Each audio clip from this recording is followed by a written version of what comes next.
Hi there folks, Simon here, Parsimonious Pipe Smoker. Um, nice sunny day again, so I thought I'd bring the worktop outside. Got a few stems to do some sanding and deoxidising treatment stuff. I'll do a close-up of that in a minute. Smoking this leather-clad rop with a meerschaum lining.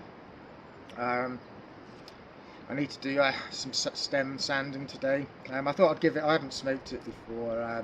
The lining's got a little bit of a crack, the meerschaum lining, so it's a pipe I'll keep. The leather was actually white and really worn out, like, you know, there's no way I can make it look good. So I've done an experimental stain using, it's an oil based leather stain. Seems to be okay. It's got kind of quite a nice matte finish and it doesn't appear to be coming off. I mean, it's had like a week of drying, but yeah, I'll do a close-up of that as well.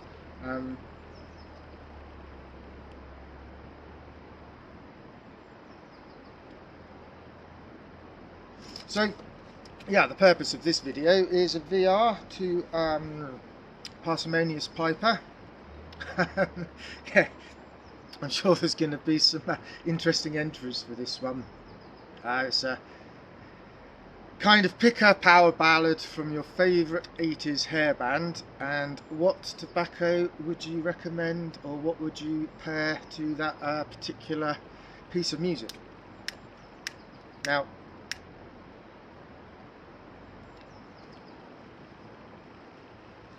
I had to admit,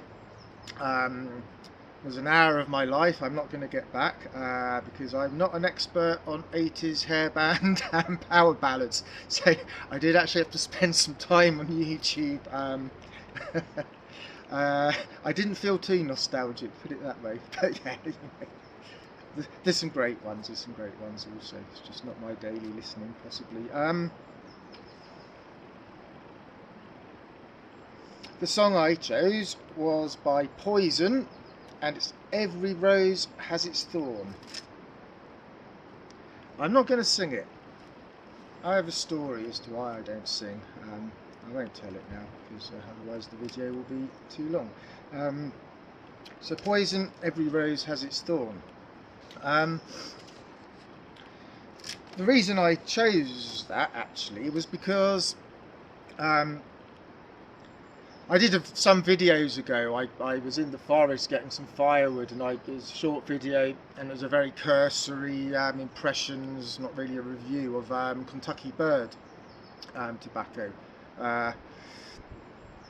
which is, I forget exactly. I think it's Kentucky, Virginia, Burley sort of thing. But it's very aromatic, and I think my impressions were a little bit damning, possibly. But it's a tobacco that claims to have rose petals in it, which, you know, they say there's rose petals in the mix. Hence, every rose has its thorn. But I thought I was going to do a revisiting video regarding Kentucky Bird, revisit it, because my opinion has changed, and funnily enough, I had a tin of this beginning of last year, maybe like a year ago, and exactly the same thing happened. My initial impressions on opening the tin, first few bowls, were like, oh no, not for me.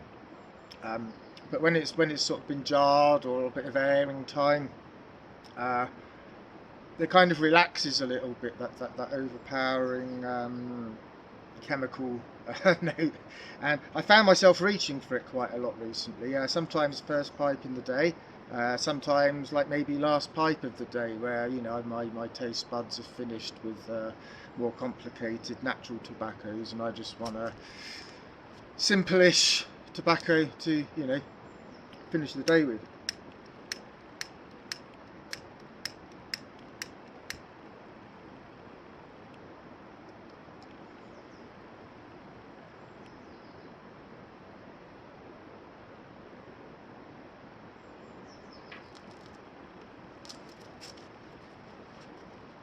Let's have a close-up of Kentucky Bird. So I want to compare it to another tobacco which I smoke regularly that also has rose petals in it.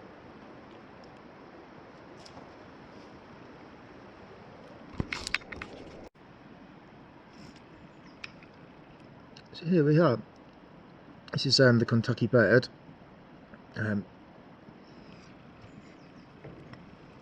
I certainly can't see any rose petals in there.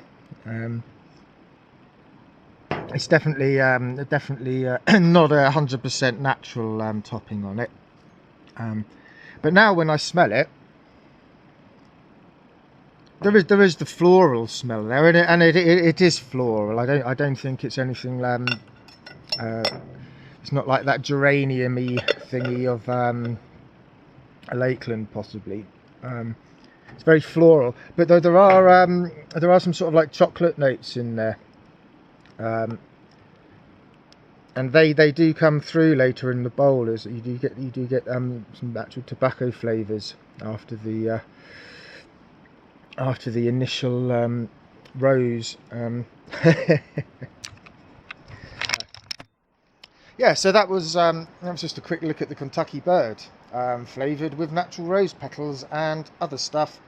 Yeah, so initially I really didn't didn't like it, but I have found over the last sort of month or so, yeah, like I said, I've been reaching for it a little bit sometimes, just when, yeah, don't really fancy anything else, or I can't be bothered to make my mind up what I want to smoke.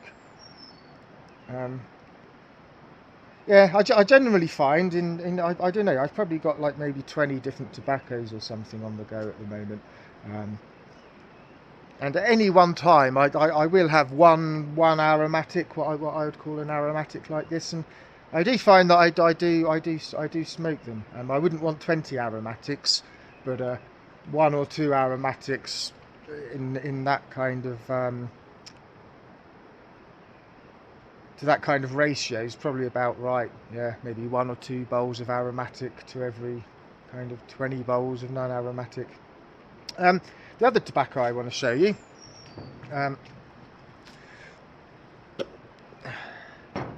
it's actually, let's go back in.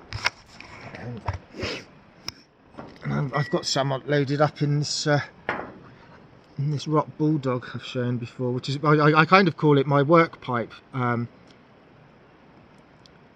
though it's probably a bit too good for a work pipe, but it gets thrown in the pocket, because it's got such a big drilling. I think it's like 4mm. You don't really need to carry any pipe cleaners. You can smoke many bowls a day. It never gurgles, and because it's got a V-shaped, it's probably a bit dark that, but because it's got a V-shaped chamber, tapered chamber, it's perfect for smoking tobacco. I mean, this is it's called Twist and See. It's a Thomas Darius Motzek tobacco, and it's a pure Virginia.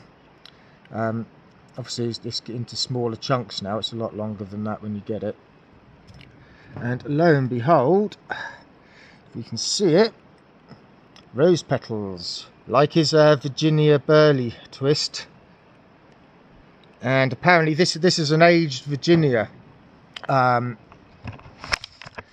It's I think it's between 3 and 5 years. The leaves are matured before the twist is made, and then the twist spends 6 months in a bath of rose petals.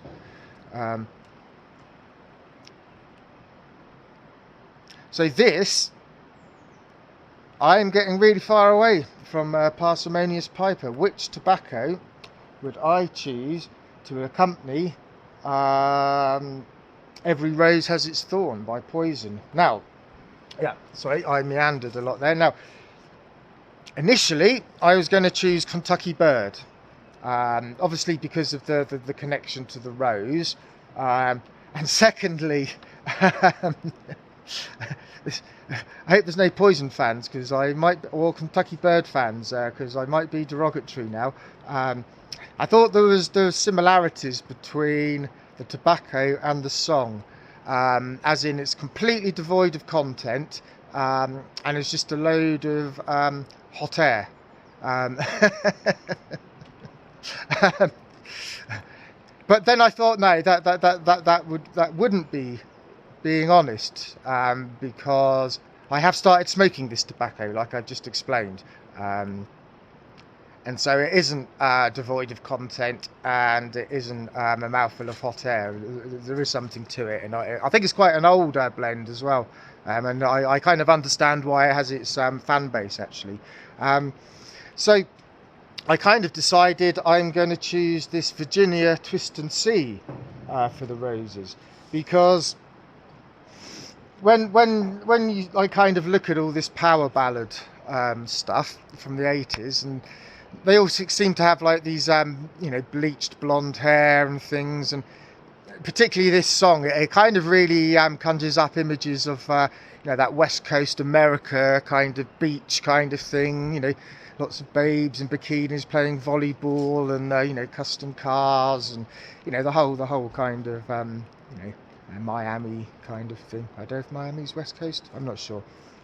But yeah, that's what it conjures up, the 80s American power ballads, is that kind of West Coast America scene, which conjures up images of oranges and lemons and citrus and freshness and golden sands, and very vibrant, and that's where this Twist and See Virginia comes in. It's all of those things, citrus, bold, it's the same mental imagery for me, but in flavour profiles rather than TV imagery profiles. And also, I thought I could get a bit deeper than that. Every rose has its thorn. This one doesn't bite, because it's quite a matured Virginia. But as we know, many Virginias can bite, and you end up with a bitten tongue. And I thought, well, there's a little bit of poetic license there. Every rose, something beautiful. The tobacco has its thorn. The side effect of a tongue bite. So yeah, that was my VR to Parsimonious Piper. Motzek's Twist and See to the sound of Poison. Every rose has a thorn. And a very rambling, long-winded way of getting there. Let's have a quick look at the stems. I'm smoking this this Rop. A bit of a close-up, meerschaum lined. I'll give the stem a sand and polish up today. But yeah, there's a little crack in the lining. I don't think the camera will get it. Yeah, just in front of my finger there. So I'll keep that for myself. This is a Butsucam stem. I'm kind of repairing. There's some tooth marks on the top there, and the bottom has got a bit of a patch on it, which is going to be sanded back now. Another square stem, and again a lot of tooth marks on that side. This side I've got rid of the tooth marks, a little bit of filling, a bit of sanding, and onto this Big Ben silhouette, which it's becoming a labour of love. Actually, I think I've got a couple of still photographs of the before on this, and I'll see if I can splice them in. But before, there was a big, let me forget something to point with. Here there was a big hole all the way through, a tooth hole, like quite a big one.